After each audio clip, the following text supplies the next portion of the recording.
En fait, par rapport à l'État congolais, je vais rappeler qu'il existe l'ordonnance loi qui prévoit que seule la Banque centrale est autorisée à réglementer les secteurs d'échange et que c'est dans ce sens que la Banque centrale du Congo a produit l'instruction administrative 007 qui réglemente les activités d'échange en RDC et qui prévoit que seules des personnes morales ou personnes physiques reconnues ou agréées par la Banque centrale du Congo peuvent opérer sur le territoire congolais dans le cadre de vente de monnaie contre d'autres monnaies.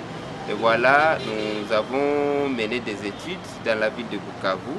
On a trouvé qu'il y avait une forte demande et un grand besoin de bureaux d'échange dans la ville pour la population qui partait opérer les opérations d'échange auprès des cambistes sur la route.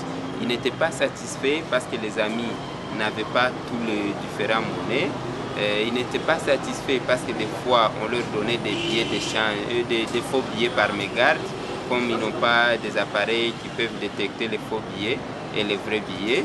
Et les cambistes aussi, qui travaillaient sous les intempéries, ils avaient émis le vœu aussi d'avoir un bureau d'échange qui pouvait leur faciliter à avoir l'agrément à la Banque centrale à un coût très réduit.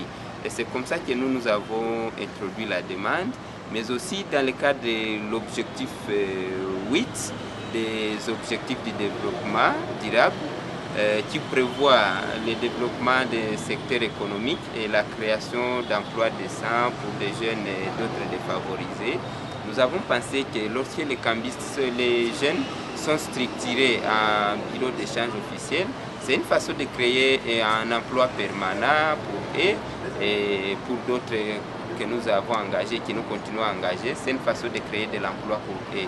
Voilà, donc notre mission des clients, en ayant les différentes monnaies qui sollicitent, en ayant une quantité suffisante d'argent selon leurs demandes et en ayant des appareils qui peuvent détecter les faux billets et les vrais billets pour leur éviter d'avoir des faux billets, mais aussi en leur facilitant les opérations rapidement grâce à nos appareils de compteurs de billets.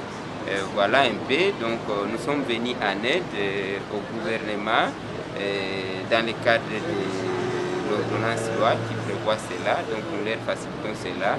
Et voilà, travailler dans des maisons bien identifiées. Mais lorsqu'on est dispersé, l'État ne sait pas déployer les agents un peu partout pour vous sécuriser. Mais quand on est déjà structuré dans des bureaux bien identifiés, on peut amener l'État à sécuriser ces bureaux. Aujourd'hui, ce sont des événements malheureux qu'on ne peut pas souhaiter. D'ailleurs, nous leur présentons encore une fois nos condoléances. Eh bien, mais qu'ils prennent courage, qu'ils tiennent fort. Nous les encourageons à chercher à s'officialiser auprès de la Banque centrale et peut-être œuvrer dans les forex parce que nous savons que le loyer est très cher.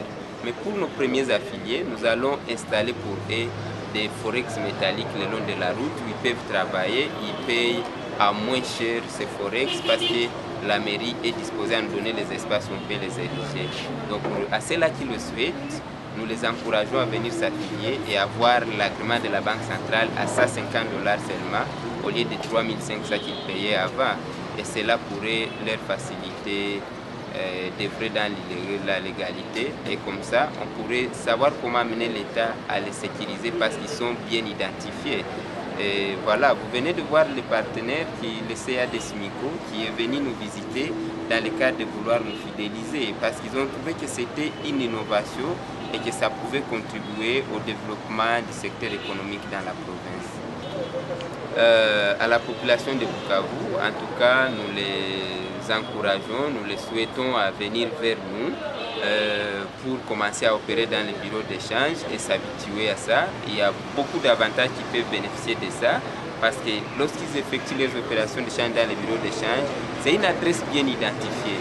Si par mégarde il peut se trouver qu'il a eu un faux billet, il peut revenir, on le voit si c'est le même billet qu'on lui a donné. S'il venait avec un gros montant, il ne va pas faire toute une journée en train de compter, non. Il y a des compteurs de billets qui comptent même dans 5 minutes, X montant, on a déjà fini à compter et il peut vaquer à d'autres occupations. Mais aussi, il va opérer dans un cadre sécurisé où tout le monde ne voit pas ce qu'il a fait, il a échangé combien d'argent et donc ça garantit sa sécurité aussi et nous les invitons à venir consommer nos produits.